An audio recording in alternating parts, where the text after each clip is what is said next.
Bonjour tout le monde. Dans la série des cours du module physique des composants semi-conducteurs 3, destiné principalement aux étudiants M2 microélectronique, nous allons aborder aujourd'hui un nouveau cours sur les lasers à puits quantiques. Donc ici, les quelques références ici que vous pouvez consulter. Tout d'abord, je vous donne le plan de l'exposé. Donc, nous allons commencer par donner ou traiter les différents types de transitions et dire un mot sur le rayonnement laser, le dispositif laser, les sources, les différentes sources de pompage et les caractéristiques d'un faisceau laser. Et puis, on donne quelques exemples sur les lasers solides. On passe par la suite, après ces notions de base sur le laser, au laser à puits quantique. Donc, on commence par le confinement quantique. Donc, on donne les différents types de confinement, les effets du confinement quantique, les conséquences du confinement quantique, les lasers à puits quantique, comme dernier volet de ce cours. On verra les effets à caractère géométrique, les effets à caractère quantique, puis le laser à cavité verticale appelé aussi VCSEL, les microcavités photoniques, le laser à son seuil, le laser à cascade quantique et le laser à boîte quantique. Voilà l'essentiel des points qui seront abordés au cours de cette exposé. Donc, nous allons commencer par quelques rappels de notions de base sur les lasers. Tout d'abord, nous allons donner une idée sur les différents types de transitions. Donc, pour les transitions, il y a principalement deux types. Il y a les transitions radiatives et les transitions non radiatives. Dans le cas des transitions radiatives, c'est-à-dire la restitution de l'énergie absorbée par un système, est assurée par émission de photons. Et ce, selon les deux mécanismes suivants, à savoir l'émission spontanée ou fluorescence et l'émission stimulée, qui est utilisée pour produire un laser. Alors que la première est utilisée dans la fabrication des différentes lampes. Et par la suite, on verra les transitions non radiatives au cours de cette étude de transition. Donc, le système ayant absorbé de l'énergie, il va entrer en collision avec un autre système et lui cède l'énergie absorbée sous forme cinétique. Donc, ici, l'énergie n'est pas restituée sous forme d'un rayonnement photonique. Donc, nous avons schématisé ici un peu ces différents types de transitions.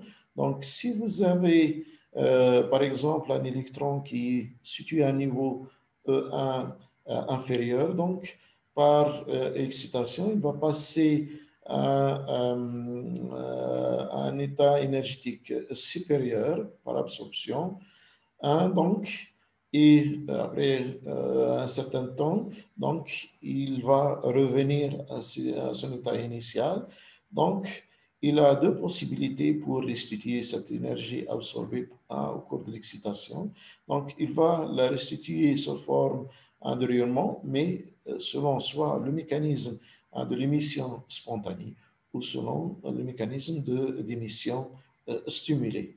Donc, comme on l'a dit, donc, ce mécanisme d'émission spontanée a été exploité pour fabriquer les lampes, les LED. Par contre, l'émission stimulée elle est à la base du rayonnement laser qu'on va aborder aujourd'hui. C'est quoi un rayonnement laser? Donc, ce mot est composé des initiales de la phrase suivante: light amplification by stimulated emission of radiation, c'est-à-dire amplification de lumière par émission stimulée de radiation. Donc, pour obtenir un laser, il faut que la probabilité d'émission dans un système soit supérieure à la probabilité d'absorption.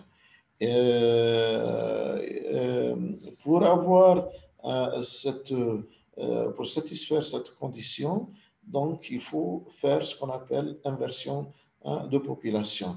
Par exemple, ici, la distribution normale de la population, donc généralement, toute la population se trouve au niveau du bas de l'énergie basse.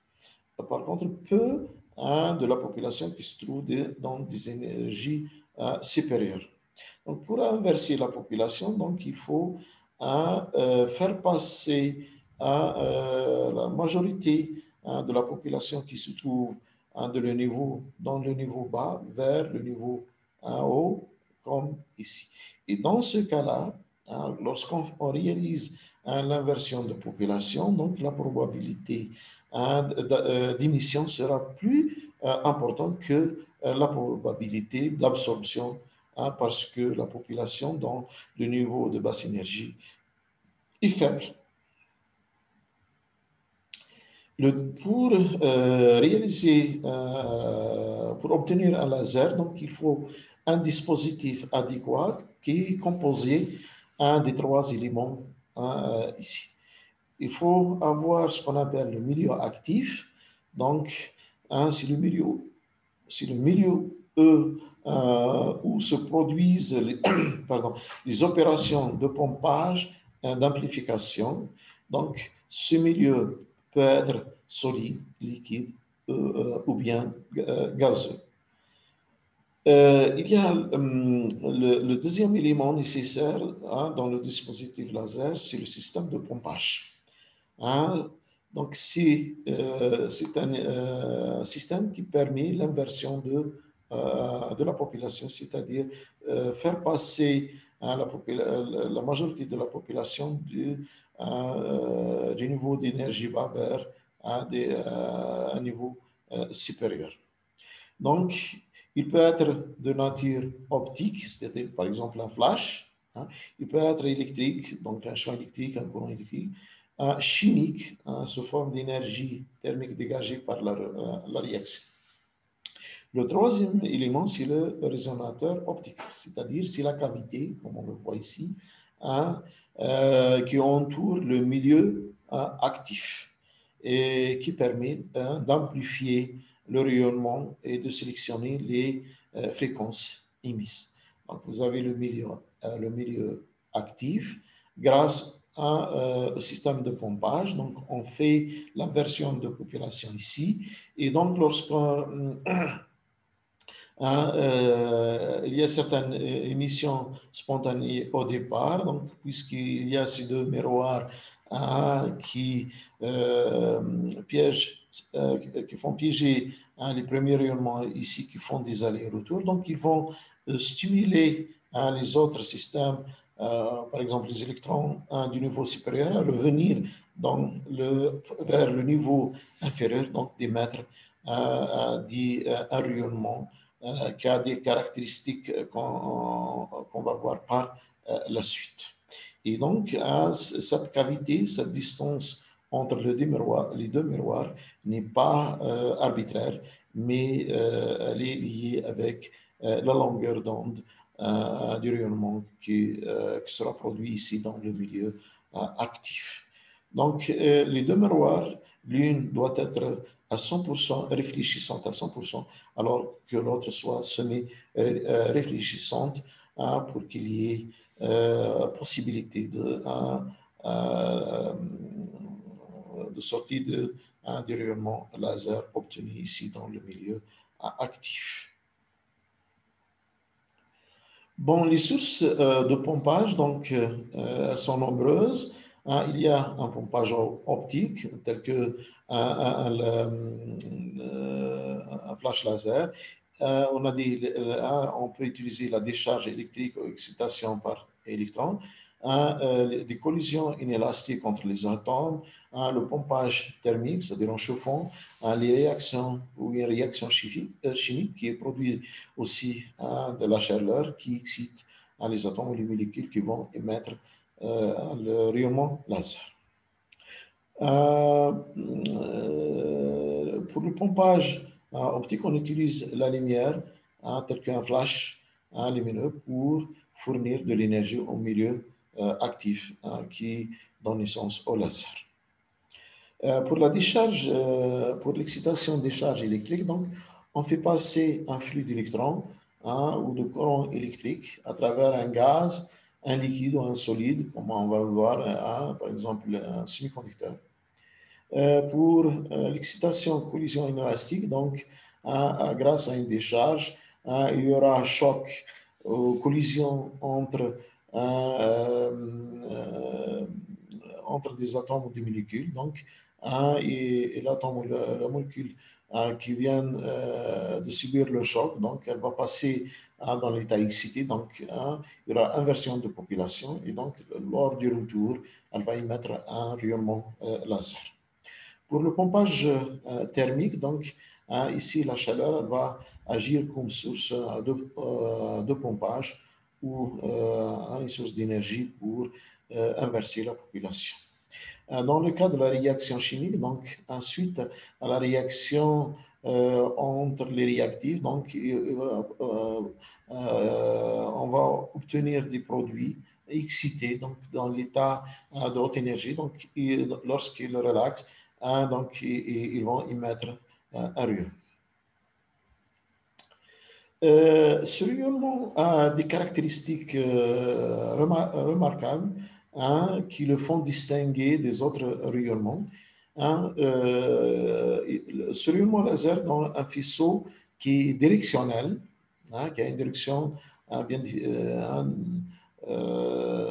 définie, et il possède aussi le rayonnement produit est monochromatique, il est aussi cohérent et il est dans le plus souvent, il est rayonnement polarisé. Donc, vous voyez, quand on dit que le laser est directionnel, donc l'angle d'ouverture est très faible, donc ça donne un rayonnement sous forme d'une ligne rectiligne de rayonnement. Monochromatique, c'est-à-dire il vous donne une longueur d'onde donnée qui peut être rouge, vert foncé, vert clair, bleu, violet et ainsi de suite. Lorsqu'on dit un faisceau cohérent, c'est-à-dire les différents photons qui composent ce faisceau en même phase, même direction, même énergie, donc même longueur d'onde. Donc, ils ont une cohérence qui leur permet d'avoir, par exemple, des interférences suite à la traversée de certains obstacles ou certains trous, comme c'est le cas dans l'expérience des trous du vent. Il est polarisé parce que les différents photons produits, ils sont cohérents, donc ils ont la même direction pour le champ électrique qui caractérise la polarisation, donc ce qui permet de les utiliser dans pas mal de techniques spectroscopiques.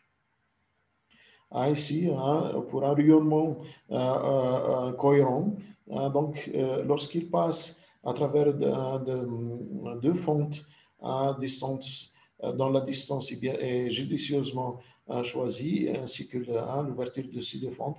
Donc, ça donne des figures d'interférence. Par contre, si on fait passer un rayonnement non cohérent à travers ces deux fentes, donc on ne peut pas avoir ces figures d'interférence. Donc, pour un rayonnement, si vous voulez refaire cette expérience avec un rayonnement non cohérent, donc on ne peut pas obtenir ces figures d'interférence. Parce qu'il doit y avoir une cohérence entre les différents photons pour qu'ils puissent donner lieu à ces interférences. Bien sûr, en parlant de cette cohérence, donc il y a une cohérence temporelle et une cohérence spatiale. La cohérence temporelle est liée à la largeur de la bande spectrale de la source, c'est-à-dire c'est la monochromaticité dont on vient de parler. Alors que la cohérence spatiale, elle est liée à la capacité de chacun des points du front d'onde à interférer avec n'importe quel autre point. Donc, on peut dire de façon claire et simple, on peut parler de la cohérence entre deux ondes, c'est-à-dire entre deux rayonnements cohérents, entre les valeurs du même onde à deux instants différents, s'il y a cohérence temporelle, ou entre les valeurs du même onde à deux endroits différents, c'est-à-dire il s'agit de la cohérence spatiale. Autrement dit, la cohérence temporelle veut dire que la longueur d'onde reste la même à tout instant, alors que la cohérence spatiale veut dire que la direction et la phase et tout ça reste les mêmes pour tous les photons, quel que soit l'endroit où il arrive. On donne ici quelques lasers solides classiques qui sont à base de matériaux semi-conducteurs, c'est-à-dire le milieu actif est un semi-conducteur. Donc, dans ce cas de laser, donc vous avez une couche active qui est prise ici en sandwich. Lorsqu'on fait passer un courant électrique qui traverse cette couche active, donc ça va donner lieu à un faisceau laser quand le courant qui traverse cette structure dépasse un certain courant seuil, comme on le voit ici. Donc, le flux lumineux apparaît lorsque l'intensité de courant qui traverse la structure dépasse une certaine valeur seuil. Donc, le milieu peut être, ou bien le dispositif laser peut être une jonction PN. Donc, le milieu actif, c'est la région entre les deux régions P et N. Et dans cette structure, on fait passer donc un courant qui excite les constituants de la couche active, et donc il va donner des rayonnements qui font des allers-retours entre les deux extrémités, où il y a une des facettes pratiquement totalement réfléchissante, et l'autre qui est semi-réfléchissante. Et donc, dès qu'on arrive à atteindre un certain niveau pour le flux de rayonnement ici, donc il commence à sortir et donner un rayonnement laser. Donc, lorsque on réalise un dispositif de type jonction PN, donc on dit qu'il s'agit d'une diode laser. Donc si l'excitation à l'aide de ce courant qui passe, qui va vous donner une licence au laser. Remarquons que lorsque le courant qui traverse cette jonction PN est faible, l'émission elle est peu directionnelle et n'est pas monochromatique. Et lorsque ce courant arrive à atteindre ou à dépasser un certain courant seuil, la lumière devient plus intense et plus directionnelle et plus monochromatique, et donc ça donne lieu à un rayonnement laser. Dans ce cas, dans un tel type de laser, le faisceau de laser obtenu a des puissances faibles qui vont de 1 à 100 milliwatts et avec des divergences, c'est-à-dire l'angle d'ouverture entre 5 degrés et 30 degrés.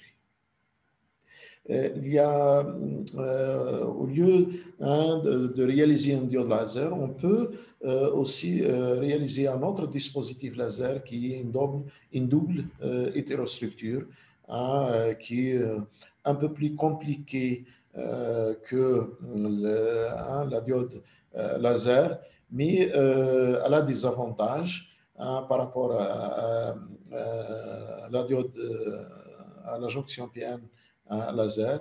L'avantage est dû au fait de confiner les porteurs par une barrière de potentiel électrostatique dans un volume très réduit.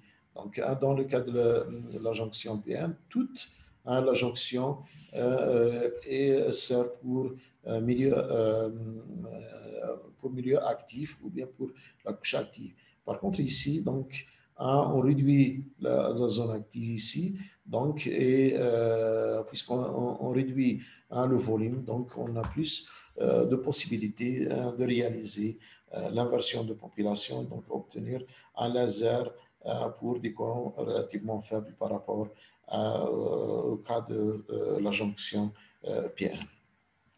Et donc, vous voyez ici le volume, les ordres de grandeur pour la longueur, l'épaisseur et la largeur de cette couche active. Donc, pour la longueur, ici le L, ça peut varier, ça peut aller de 100 à 500 micromètres, alors que l'épaisseur de la couche active, elle va de 0,1 à 0,5 micromètres. Par contre, sa largeur, elle varie entre 2 et 5 micromètres. Et donc, vous voyez ici la différence entre le laser obtenu grâce à une double hétérojonction et celui obtenu grâce à une jonction PN. Et donc, vous voyez le laser obtenu avec une hétérojonction est plus une largeur spectrale plus fine que celui obtenu par la jonction PN. Maintenant, on va passer ici, le laser est dû à des régions massives, c'est-à-dire un matériau est massif. Donc, on va voir comment obtenir un laser à l'aide de puits quantiques. Bon, avant d'attaquer l'obtention de laser à l'aide de puits quantiques, donc on va rappeler quelques notions de base sur le confinement quantique. Donc, on parle de confinement quantique lorsque les déplacements des électrons ou des trous dans un semi-conducteur sont limités dans une ou plusieurs dimensions. Si le confinement a lieu dans une dimension seulement, on dit qu'on a un puits quantique. Par contre, si les porteurs ont un confinement dans 2 dimensions, donc on parle d'un fil quantique. Par contre, si les porteurs sont confinés dans 3 dimensions, c'est-à-dire s'ils sont limités dans un petit volume, donc on parle d'une boîte quantique. Et le confinement quantique apparaît dans les semi-conducteurs vers 200 nanomètres et dans les métaux vers 1 nanomètre. Ces deux nombres, ce sont des données à titre d'indication. Ça peut varier un peu. pour voir un peu la différence entre les structures plus quantiques et le cas où on a des structures à base de matériaux massifs. Donc, on a donné ici, on a rappelé un peu ici la densité d'état, l'expression de la densité d'état correspondant à cette situation. Donc, si vous avez un matériau massif, donc la densité d'état à cette expression, donc elle varie comme racine de en une énergie et sa courbe et à l'allure, à cette allure suivante. Par contre, si vous limitez le mouvement des électrons ou des trous selon une certaine direction, comme ici, donc le mouvement est limité selon Z, mais ils peuvent, par exemple, ils peuvent se déplacer librement selon X, Y, c'est-à-dire dans le plan X, Y. Donc, dans ce cas, nous avons un gaz d'électrons ou de trous bidimensionnel. Et dans ce cas, la densité d'état est constante et elle varie comme la fonction de visites. Donc, comme nous l'avons vu dans le cas de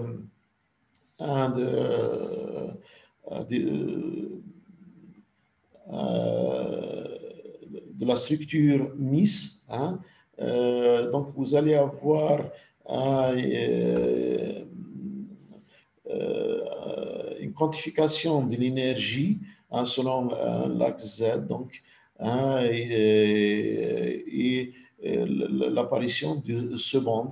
Et donc, la densité d'état, elle est constante dans chaque seconde et donc elle augmente chaque fois que le niveau de Fermi monte dans la seconde suivante.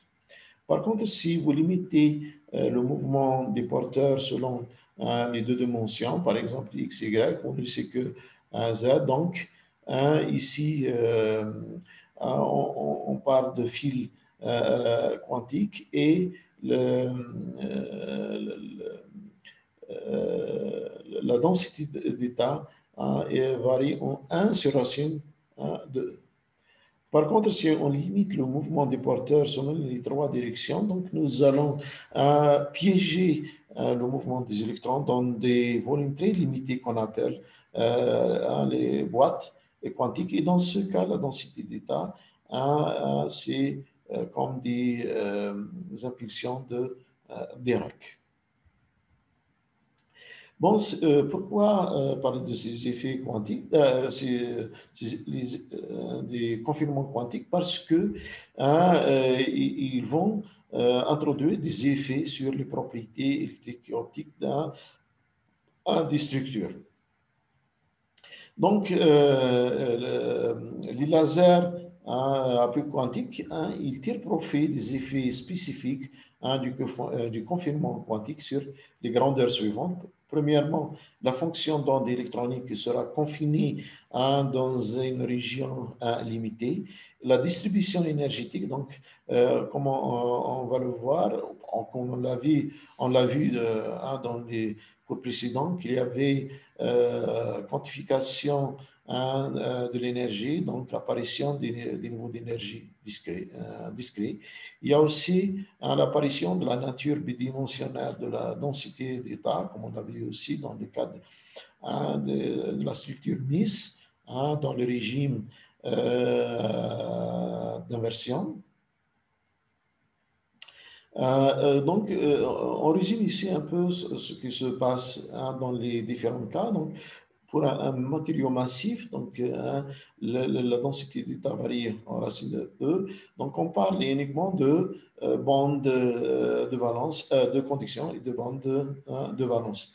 Par contre, lorsque on passe un système bidimensionnel, donc il y a quantification, on a vu qu'il y a apparition de ce-bande. Donc, ce-bande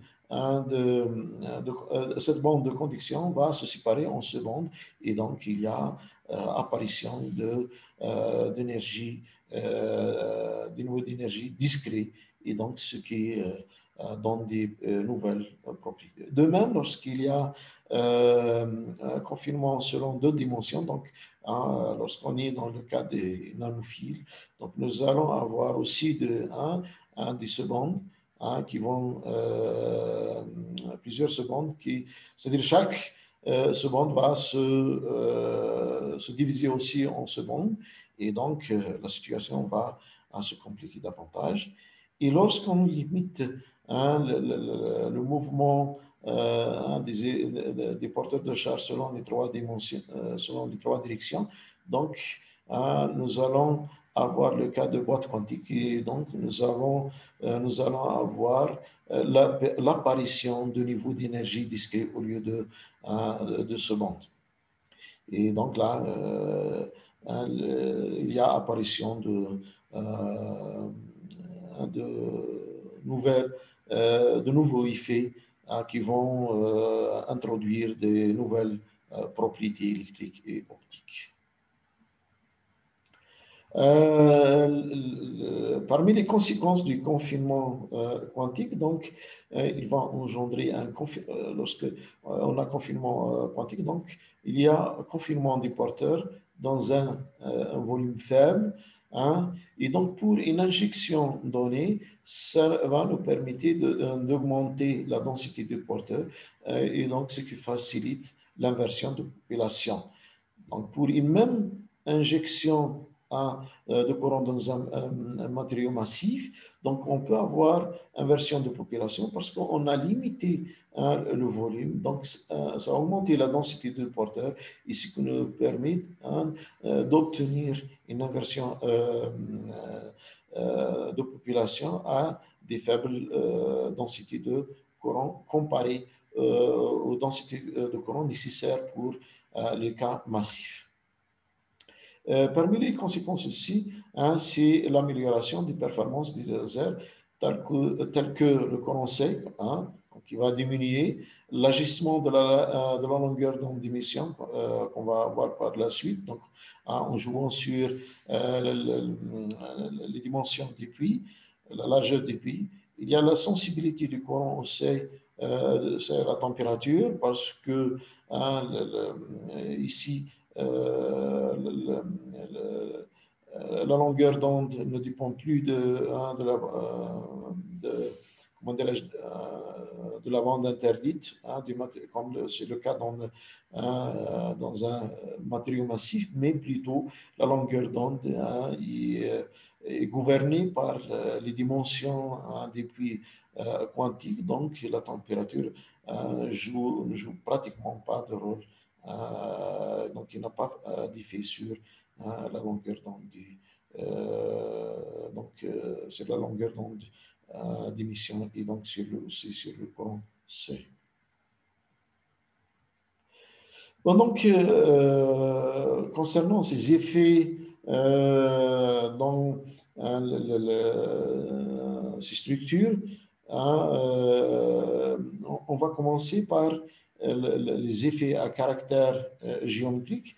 Donc, pour les puits quantiques, nous allons avoir des porteurs de charge dans un puits, et un rayonnement qui va exciter ces porteurs.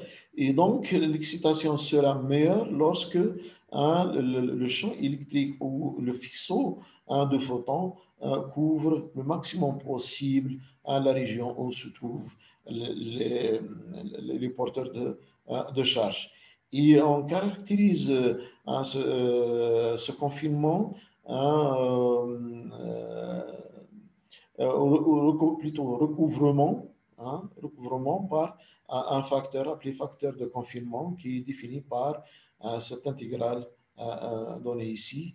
L, c'est la largeur des puits de confinement du porteur, et ici, le E, c'est le champ électrique du rayonnement. Donc, plus il y a recouvrement des porteurs de charge par le rayonnement, plus l'efficacité est importante. Pour avoir la condition d'oscillation dans un tel système, donc il faut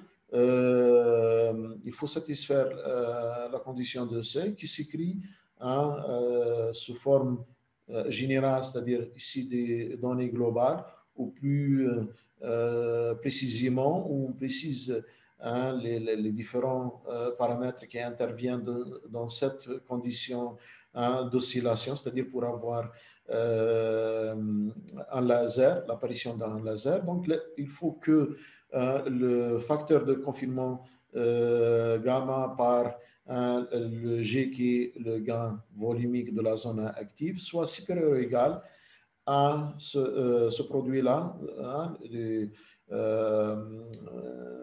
facteur de recouvrement. Ici, alpha I et le alpha E, le coefficient, c'est les pertes par absorption donc à l'intérieur de la cavité, c'est-à-dire à l'intérieur de la couche active ou le milieu actif et à l'extérieur de la couche active ou la zone active. Donc, ce produit s'appelle le gamma modèle, donc il doit être supérieur au résultat donné par ce deuxième terme, donc qui dépend des facteurs de recouvrement, des pertes par absorption, de la longueur de la cavité et des réflexions sur les deux miroirs de côté. Le facteur de confinement, il peut être, il n'est pas facile en général à déterminer, mais bon, on peut utiliser cette expression analytique qui est relativement simple, qui est obtenue au prix de certaines hypothèses simplificatrices. Donc, il est donné par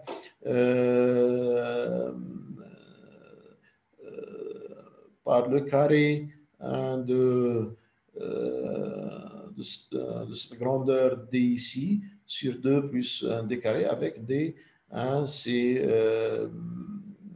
est égal à 2P sur lambda, un facteur de NI au carré moins NI NE au carré, la puissance en demi D.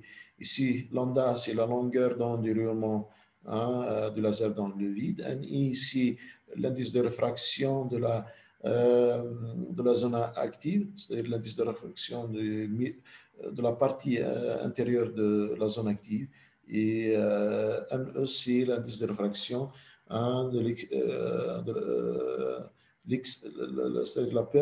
la partie externe de la couche active ou de la zone active.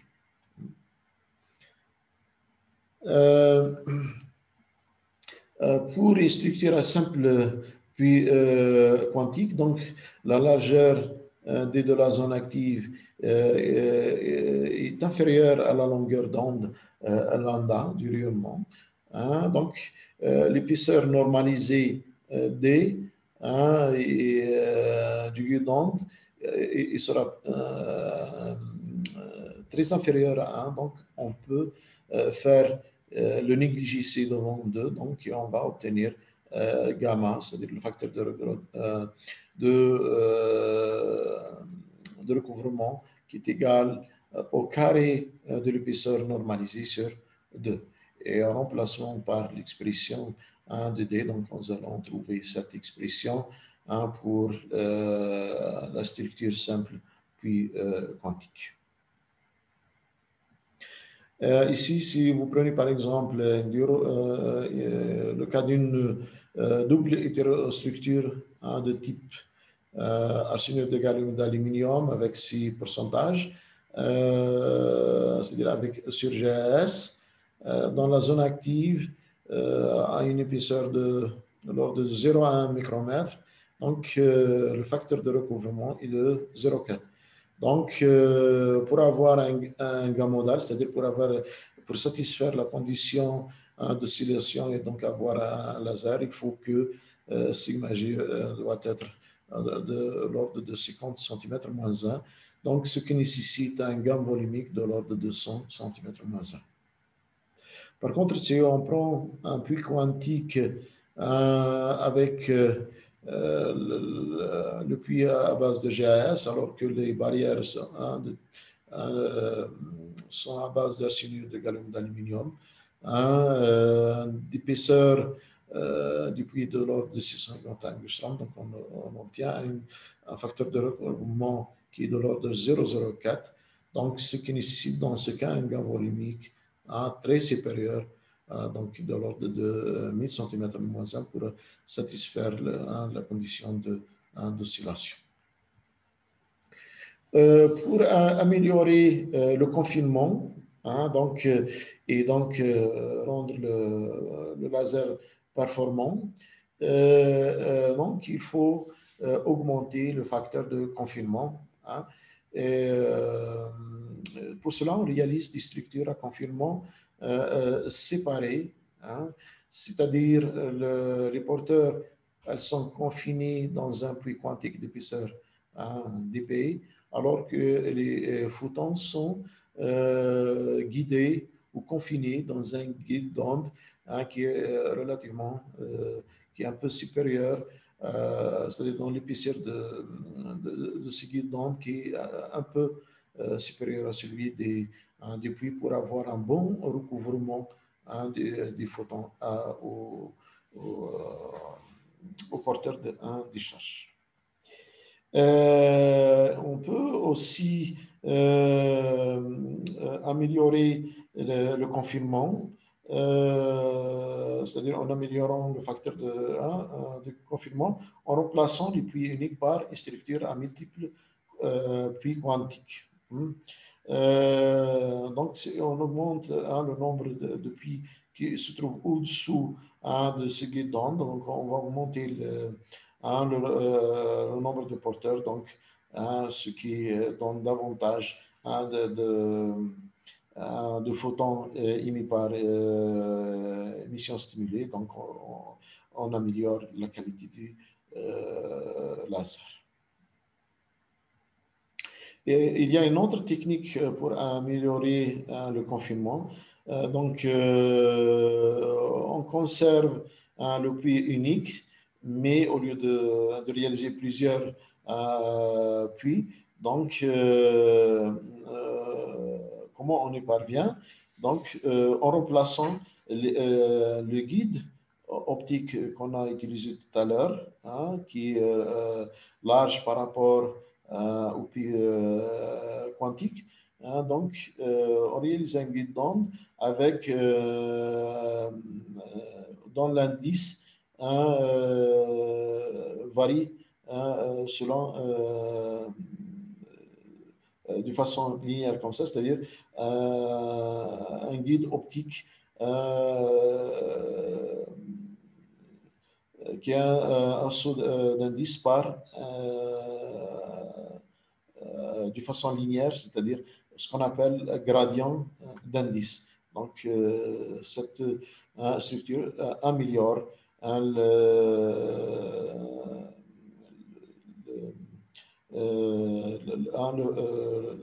facteur de confinement.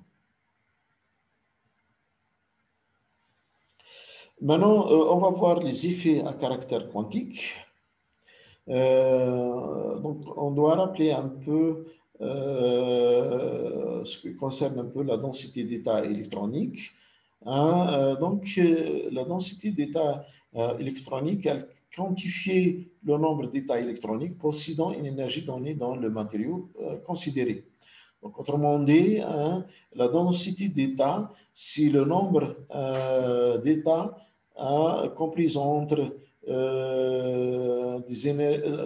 dans un intervalle d'énergie de par unité de volume, c'est-à-dire si le nombre d'états dans un centimètre de volume du matériau dans l'énergie est compris entre E et E plus 2. Et donc, cette densité d'état, on peut trouver des notations de E, N, E, G, E, ρ de E, toutes ces différentes notations existent dans la littérature. Donc, comme on l'a dit tout à l'heure, l'expression de la densité d'état dépend des dimensions du système. Si on a un système à 3 dimensions, donc la densité d'état varie en racine de E et elle est proportionnelle au volume. Donc, si on cherche la densité d'état par unité d'énergie par unité de volume, donc on doit diviser par le volume, donc le volume, le V disparaît. De même, pour un système de dimension où S est la surface, donc la densité d'état est fixe, est constante et elle est proportionnelle à la surface. Si on veut la densité d'état par unité de surface, donc on divise les deux nombres par S et S doit disparaître. De même, pour un système à une dimension, donc c'est proportionnel à elle et la densité d'état, elle varie en 1 sur racine de E. Donc, si on la rapporte par unité de longueur, donc elle disparaît de 1. Pour le gain, dans le cas à 3 dimensions, donc on a vu que la densité d'état varie comme racine de E. Donc, lorsqu'on l'injection de porteur augmente, donc le maximum des gains va se déplacer vers les hautes énergies, là où on a plus d'état. Dans le cas de D, donc par exemple dans un puits quantique, donc on a vu que la densité d'état est constante dans chacune des secondes. Et ainsi, donc lorsque le pseudo-niveau de Fermi s'élève sur l'effet de l'injection, donc chaque fois le niveau de Fermi s'élève, donc on passe dans la deuxième seconde, puis dans la troisième seconde. Donc le sommet de la courbure de gain reste fixe à l'énergie du bas de la seconde. Donc toujours le maximum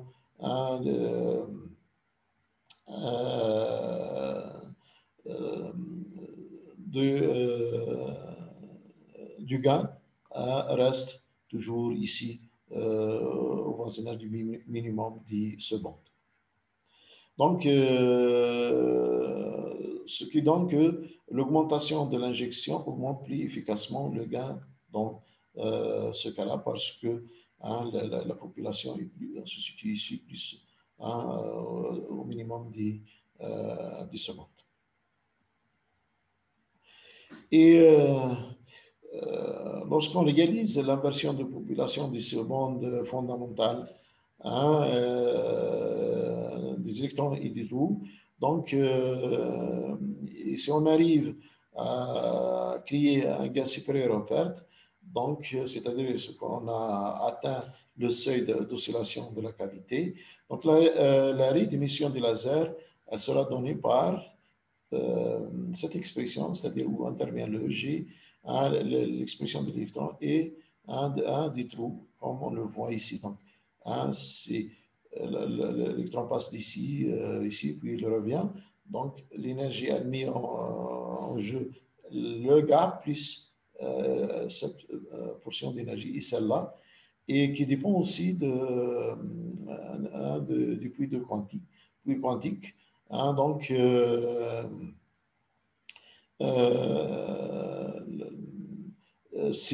donc, dans ce cas, il est facile de maîtriser, bien sûr, dans cette gamme, la longueur d'onde d'émission du laser en jouant sur la largeur du puits. Donc, en jouant sur la largeur du puits, donc on joue sur ces deux termes. Donc, on peut moduler le H oméga, donc la longueur d'onde du rayonnement laser qui sera obtenu.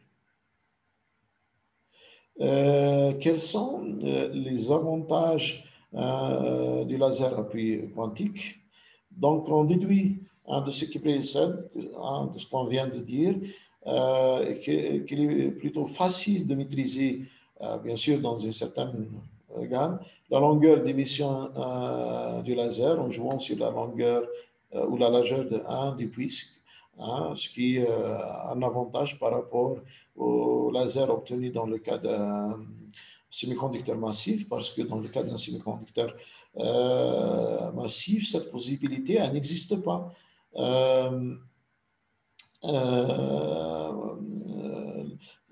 Parce que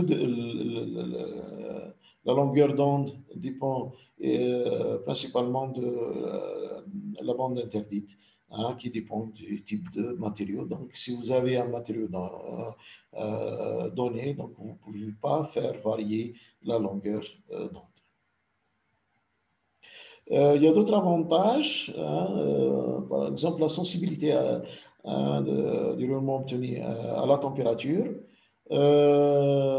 puisque l'augmentation de la température elle entraîne étalement énergétique, hein, de la distribution du porteur. Hein, on a vu ça pour les matériaux massifs.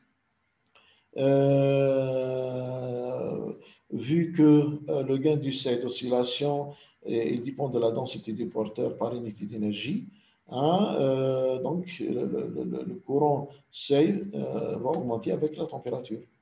Ça pour les matériaux massifs. Mais dans un laser à puits quantique, la densité d'état est constante et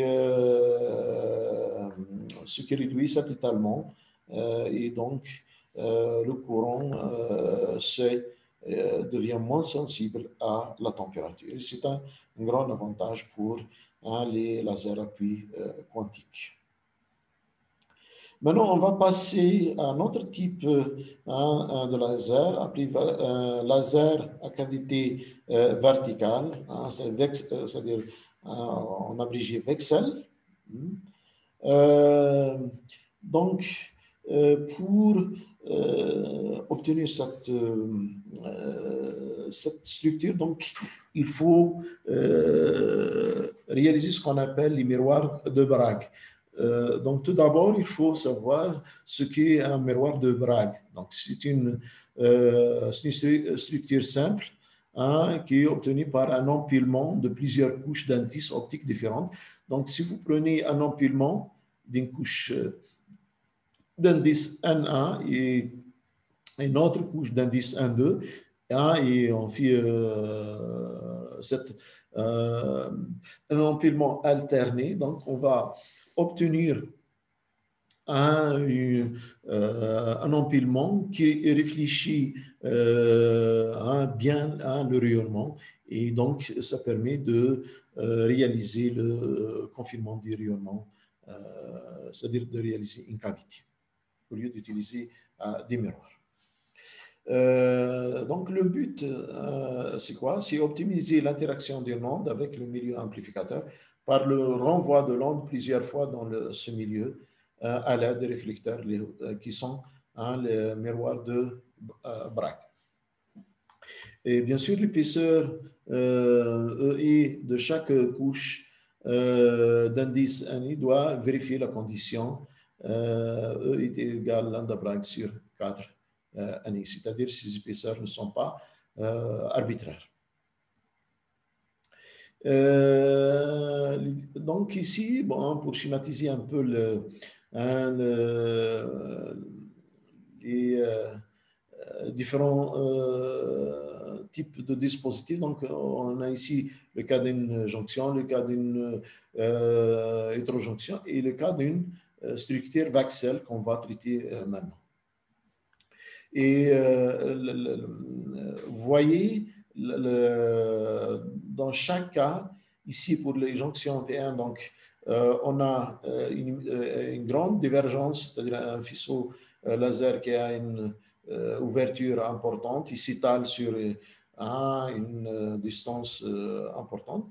Ici, dans le cas de l'hétérostructure, donc, on a un faisceau réduit en diamètre et en angle, en ouverture.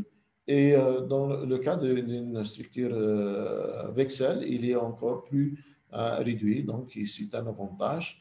C'est d'une part. D'autre part, vous remarquez ici que l'émission elle est de côté, c'est-à-dire latérale, alors que ici, elle est sur l'émission et localisée sur la surface de la structure, ce qui est un grand avantage pour ces nouvelles structures appelées VCSEL. Donc, on le voit ici. Donc, pour le laser à cavité verticale appelé VEXEL, c'est-à-dire Vertical Cavity Surface Emitting Laser.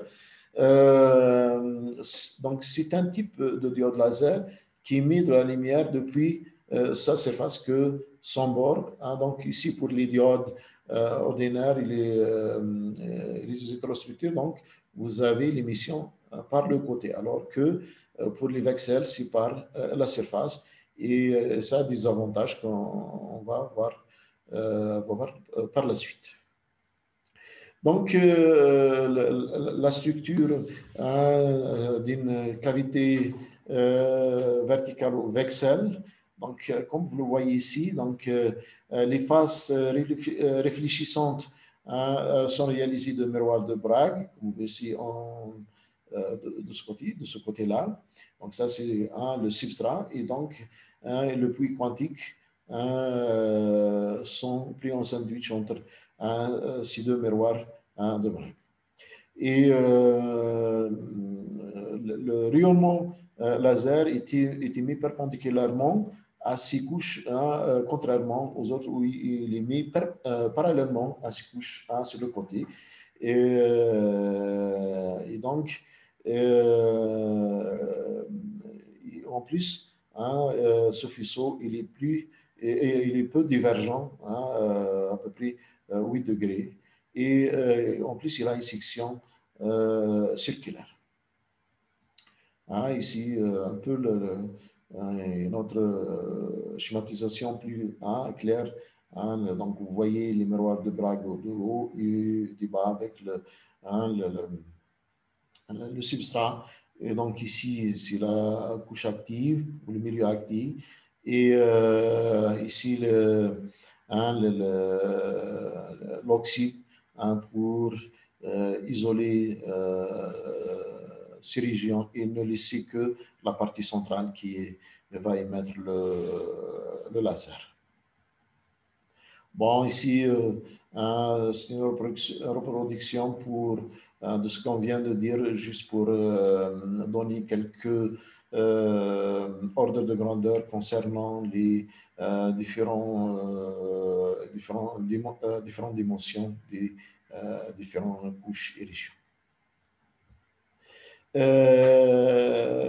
Les avantages et les inconvénients de ces cavités verticales. Donc, les avantages, ces cavités permettent de réaliser un volume actif minimum de l'ordre de grandeur de la longueur d'onde du rayonnement, donc ce qui facilite l'inversion de population et réduire le conseil. En plus, la géométrie verticale, elle permet de simplifier le couplage avec les fibres optiques. Donc, c'est plus facile de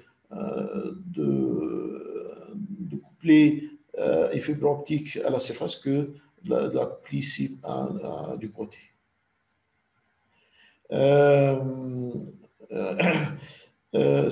Ça pour l'essentiel des avantages. Pour les inconvénients, donc la faible longueur de la cavité entraîne une augmentation des pertes. Donc pour réaliser des faces réfléchissantes de fort pouvoir, ce qui impose la réalisation de miroirs de Bragg. Donc, et pour réaliser ces miroirs de Bragg, il faut un empilement d'une centaine de couches. Mais un peu, si on peut considérer ça comme un avantage, donc ces couches qui constituent les miroirs de Bragg, elles sont réalisées à l'aide de la technologie de fabrication du circuit intégré, donc on n'est pas obligé d'avoir recours à un nouveau équipement, donc plus de dépenses. Les avantages d'autres avantages par rapport au laser à émission latérale. Donc, les lasers à émission latérale ne peuvent pas être testés au cours du processus de fabrication alors que c'est possible pour les lasers VCSEL.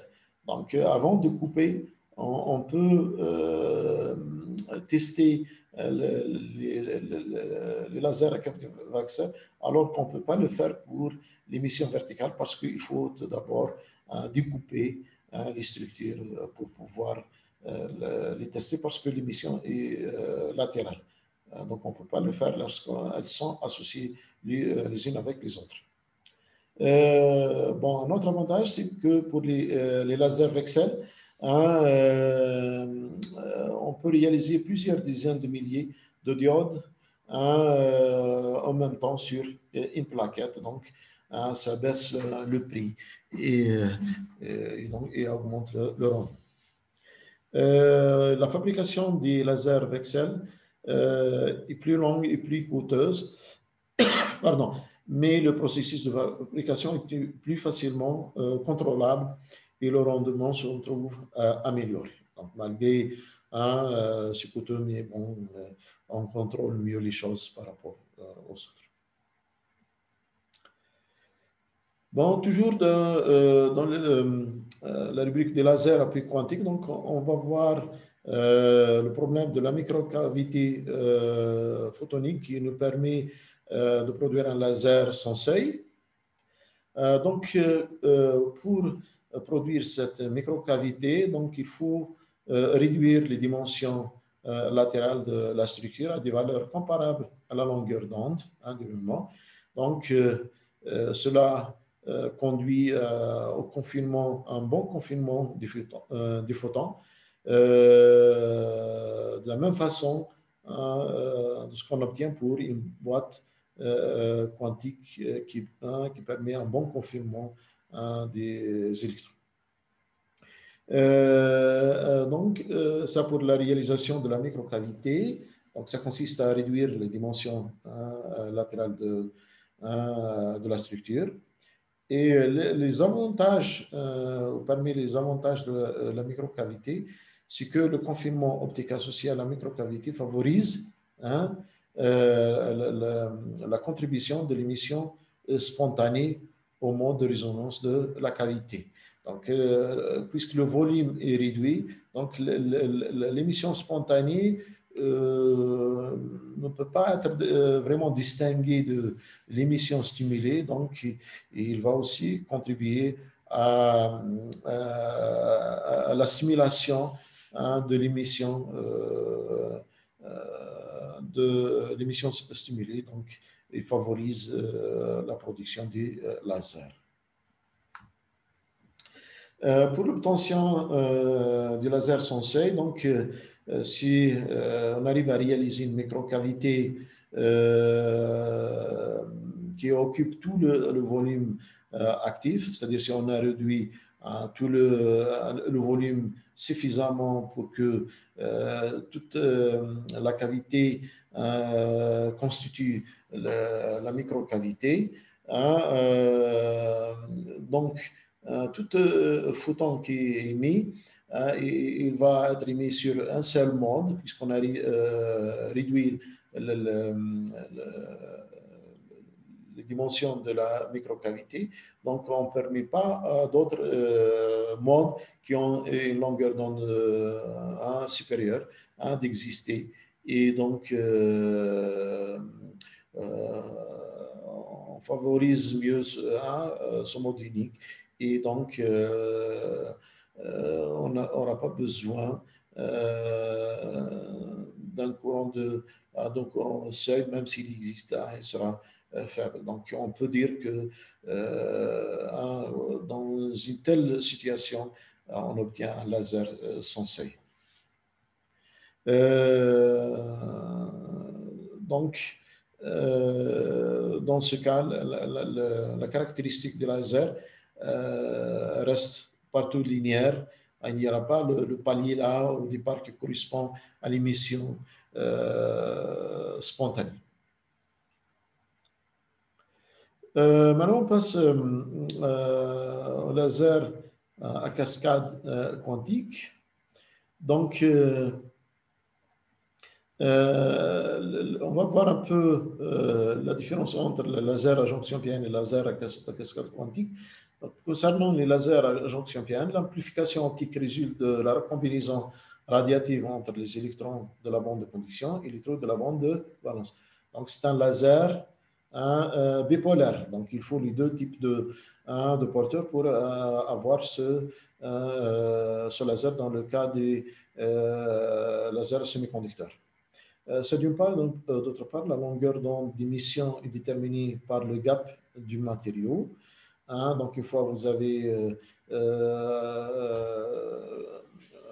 avez fabriqué une jonction PN à partir d'un matériau donné, donc la longueur d'onde est fixée par ce matériau. Donc, on ne peut pas la modifier. En plus, le spectre de gain est relativement large, c'est-à-dire la monochromaticité n'est pas très fameuse. Par contre, pour le laser à cascade quantique, donc il va mettre un seul type de porteur. Donc, on peut dire que c'est un laser unipolaire parce qu'il n'a pas besoin de recombinaison entre les électrons et les trous. Donc, il exploite les transitions électroniques entre les sous-bandes résultant de la quantification de la bande de conduction dans une structure. Donc, il n'y a pas ici, par exemple, le retour d'une bande de conduction vers la bande de valence, mais il y a des transitions entre les sous-bandes de la même bande.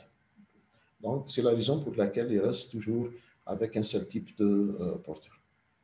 La longueur d'onde d'émission est déterminée par le confinement quantique. Donc, plus on réduit la cavité, on change la longueur d'onde. Donc, on produit un laser avec une longueur d'onde.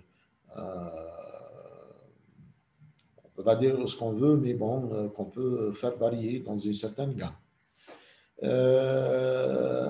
En plus, la courbe de gain, c'est-à-dire un spectre étroit, donc le laser devient plus monochromatique. Et donc, vous voyez ici la différence entre les lasers à jonction PN. Donc, la transition interbande, donc il y a la recombinaison entre les électrons et les trous. Et le spectre, le rayonnement obtenu a une largeur spectrale importante. Par contre, dans le laser à cascade quantique, la transition se fait entre les sous-bandes de la même bande. Donc, on n'a pas besoin d'avoir combinaison entre les électrons et les trous.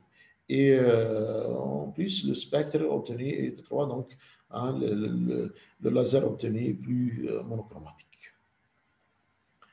En plus, on peut jouer sur la longueur d'onde à travers la modification des écarts énergétiques entre les secondes en jouant sur le paramètre de maille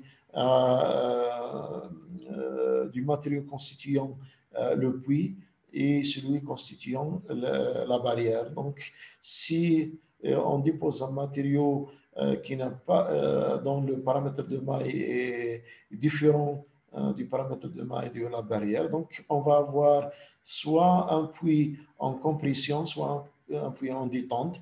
Et donc, si en compression, donc les niveaux d'énergie vont s'éloigner, donc la longueur d'onde va devenir de plus en plus petite. Par contre, si on obtient le cas d'une détente, donc les niveaux d'énergie vont se rapprocher et donc la longueur d'onde va devenir plus grande. Donc, de cette façon, on peut modifier la longueur d'onde ou moduler la longueur d'onde des lasers qu'on veut obtenir. Il y a aussi l'effet du champ électrique. Donc, si on a un multipuits quantique, la situation sans champ est été schématisé par cette figure. Lorsqu'on applique un champ électrique, donc une polarisation, on sait que les niveaux d'énergie pour les circuits quantiques donc, vont subir une modification. Donc, du côté des faibles potentiels, donc les niveaux vont monter, alors que de l'autre côté, les niveaux d'énergie vont descendre. Et c'est un avantage qu'on va exploiter par la suite pour avoir cette laser à cascade quantique. Et donc, pour le laser à interbande, et donc si on a dans lesquels où il y a transition entre la bande de valence de conduction et la bande de valence, donc la longueur d'onde est fixée par le matériau. Par contre, ici, pour le laser intrabande, c'est-à-dire où les transitions s'effectuent d'une seconde à une autre, donc la longueur d'onde va dépendre de la largeur du puits et donc on peut modifier la longueur d'onde en modifiant la largeur et la largeur du puits et la hauteur de la barrière.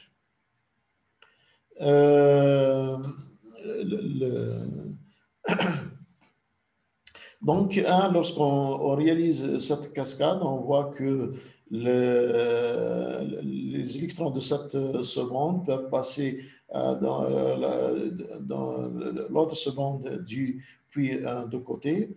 Donc, toujours, on travaille avec les électrons. Donc, on n'a pas besoin d'avoir des recombinaisons entre les électrons. Donc,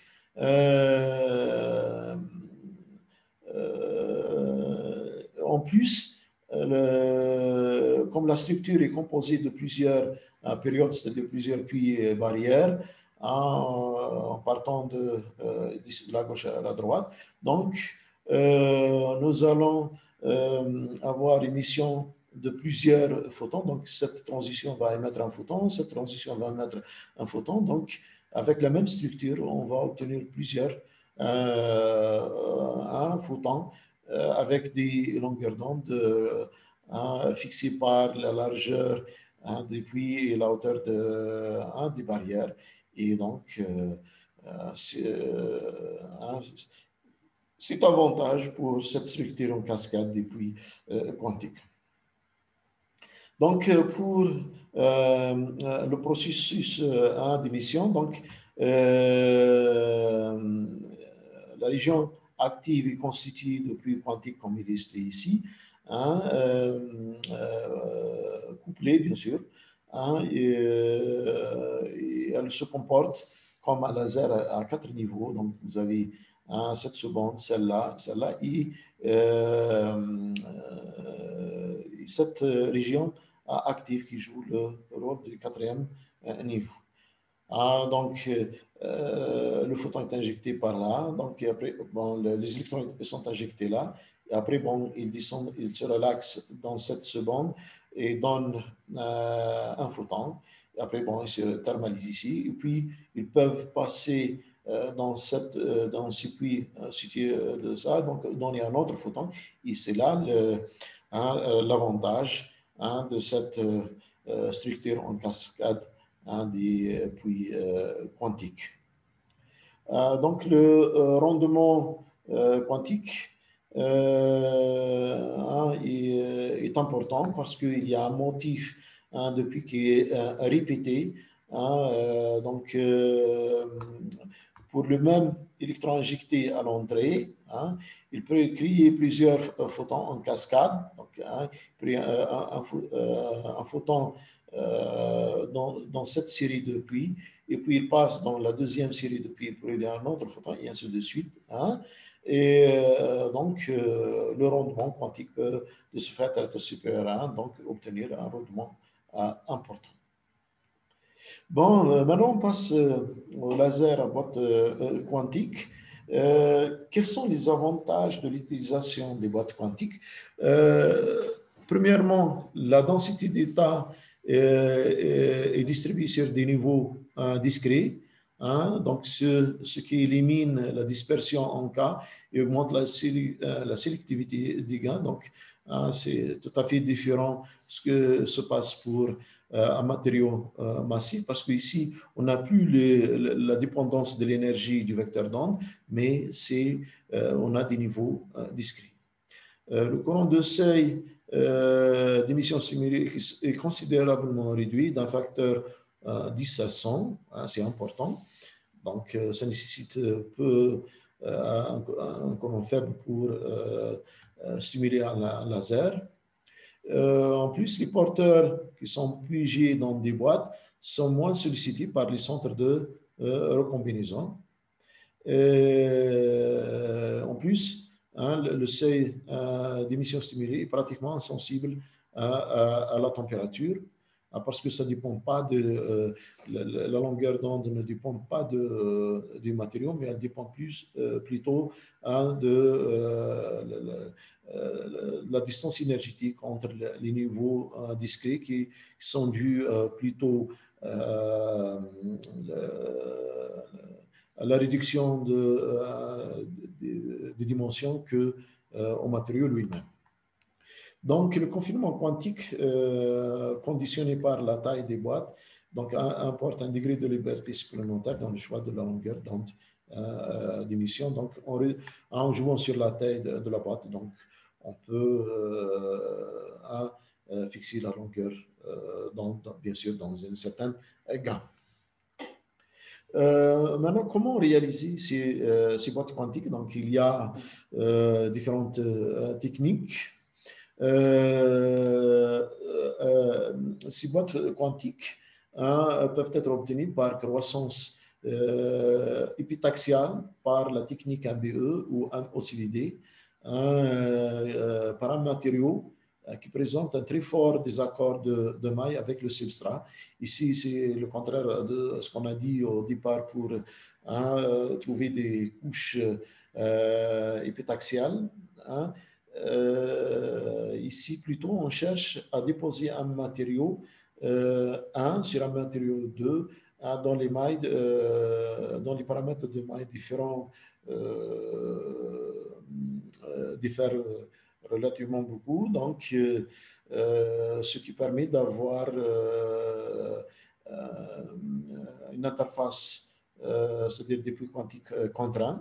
Hein, donc des couches contraintes, donc il va apparaître des phénomènes qui nous permettent de réaliser ces boîtes quantiques.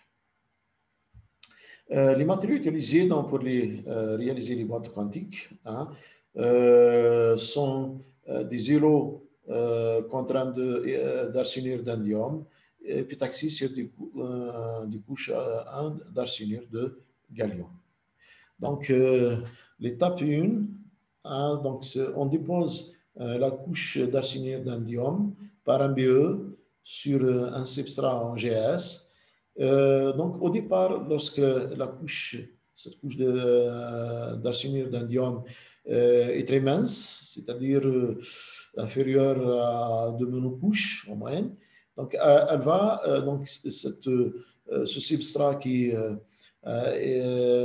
épais, donc il va imposer son paramètre de maille à la couche mince de NS, donc qui va avoir le même paramètre de maille que le GS, malgré que le désaccord de maille est de l'ordre de 7%.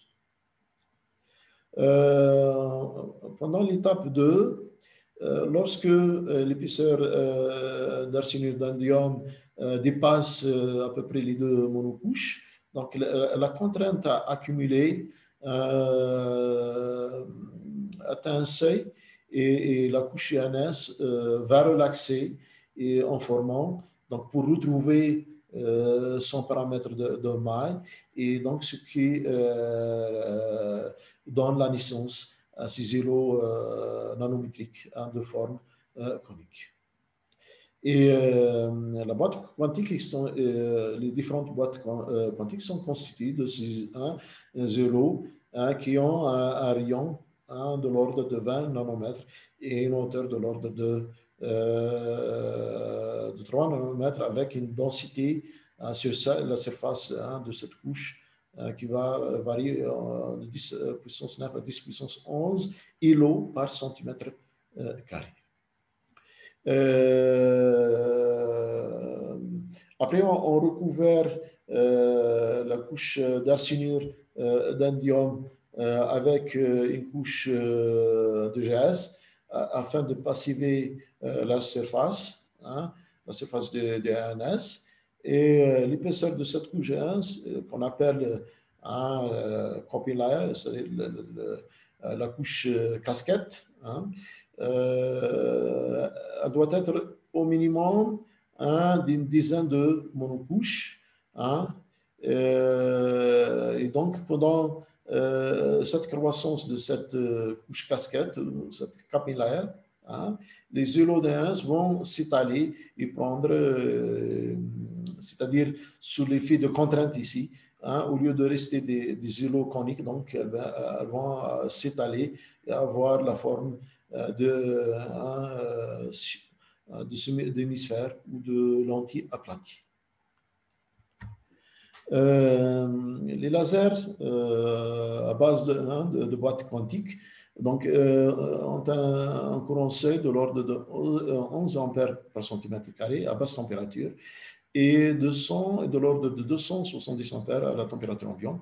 Le courant seuil est pratiquement indépendant de la température jusqu'à 200 K et après il augmente exponentiellement au-delà de cette température.